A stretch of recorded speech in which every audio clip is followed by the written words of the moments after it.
আসসালামু আলাইকুম। সকলেই ভালো আছেন? আমাদের graphic design with Photoshop and AI কোর্সে সবাইকে স্বাগত জানাচ্ছি। শুরু হয়ে গেল আমাদের graphics design with Photoshop and AI course.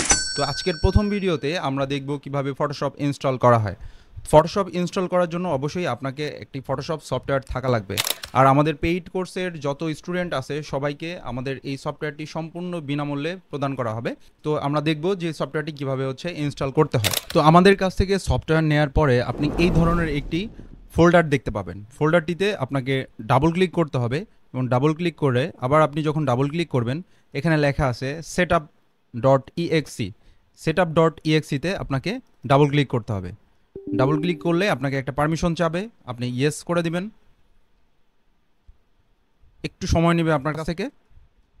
যেহেতু আমার অলরেডি ফটোশপ ইনস্টল করা রয়েছে এর জন্য আমি আর এটা দেখাচ্ছি না।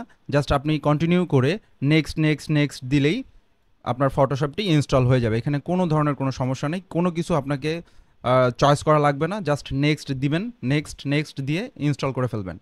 দেখবেন তাহলেই আপনার ফটোশপটি ইনস্টল হয়ে যাবে। আপনার ফটোশপটি যখন ইনস্টল হয়ে যাবে আপনি আপনার পিসির যে উইন্ডোজ অপশনটি আছে উইন্ডোজে ক্লিক করবেন। ক্লিক করে আপনি যদি লিখবেন ফটোশপ, ফটোশপ লিখলে আপনার যে ফটোশপটি ইনস্টল করা আছে এই ফটোশপের আইকনটি চলে আসবে, সেখানে ক্লিক করবেন। ক্লিক করলেই আপনার সামনে দেখবেন ফটোশপটি ওপেন হয়ে যাবে। খুব সহজেই আপনি ফটোশপটি ইনস্টল করতে পারলেন। নেক্সট ভিডিওতে আমরা ফটোশপের ইন্টারফেস নিয়ে আলোচনা করব। ততক্ষণ পর্যন্ত আমাদের সাথেই থাকুন। ধন্যবাদ।